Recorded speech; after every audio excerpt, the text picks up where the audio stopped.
Hi, I'm Nick Martin. Welcome to Chronicle Studios. I'm here with Daniel Carp, and we're here to get you set for tomorrow night's big game between Duke and Syracuse. Duke is coming off a 73-70 thriller in Florida State, probably a little bit closer than they would like, but they picked up another ACC win on the road, and now they try to do it again tomorrow night. Now, Dan, you were at Syracuse last year. What was the environment like? What does this young Blue Devil team have to overcome at the Carrier Dome? I mean, first of all, any environment is going to get made all the more greater by the fact that the game was just simply phenomenal. You talk about a late comeback by Duke, Rashid Suleiman's buzzer beater, and then an overtime thriller that really was one of the best games of the entire college basketball season last year.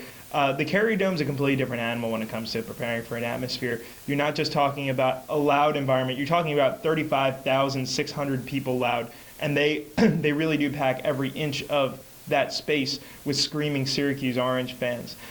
So that's going to be a real test for Duke tomorrow. When you talk about a young team, there's absolutely no way you can prepare for this. And with a team that doesn't have any sort of experience in this environment, it's going to be up to them to rise to the occasion. Yeah, definitely. And when we're talking about rising to the occasion, senior point guard Quinn Cook has done just that these past couple of games. Dan, last game against Florida State, Cook was everything the Blue Devils needed right when they needed it. He had 26 points, was just season high for him. And down the stretch, he had 8 points in the final 5 minutes. He really took control when the Blue Devils needed him most. And I think that his overall point total kind of overshadowed one of the more impressive performances we've seen out of Tyus Jones. He dished out a career high, 12 assists, and was really the floor general for Duke. But Cook has been somebody who's been there for them throughout the season and is really going to be one of the key matchups key players we're going to have to focus on as we look at tomorrow's game. Yeah, I think what you're starting to see right now is that, as impressive as Jaleel Okafor's play has always been and will continue likely to be, this Duke team is only going to be as good as its backcourt plays.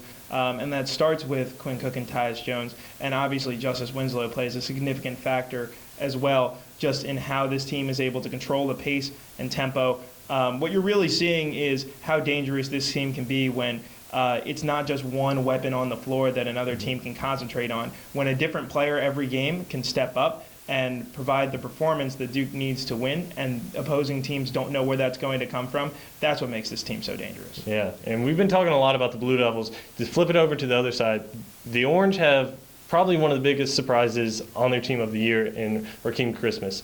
Last year, he was kind of more of a defensive player, put up around 5 points per game. This year, that number has skyrocketed up to 18. What is he doing differently that has allowed him to kind of parole the post and be that playmaker Syracuse needs most? Well, I think first and foremost, he's getting significantly more touches on the offensive end than he did last year. You're talking about last year's Syracuse team featuring Tyler Ennis and C.J. Fair. They took up a lot of space on the offensive floor when it came to controlling the ball. This year, Rakeem Christmas has essentially put the Syracuse team on its back. This is not the type of Syracuse team that we've been accustomed to seeing in the last 10 years.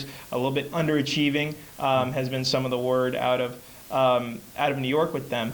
But at the same time, Rakeem Christmas's play has been absolutely phenomenal. And when you talk about a senior going up against a freshman, Jaleel Okafor, in the type of environment that you're expecting to see tomorrow, that's something that, if Duke is not careful, could probably give them some trouble.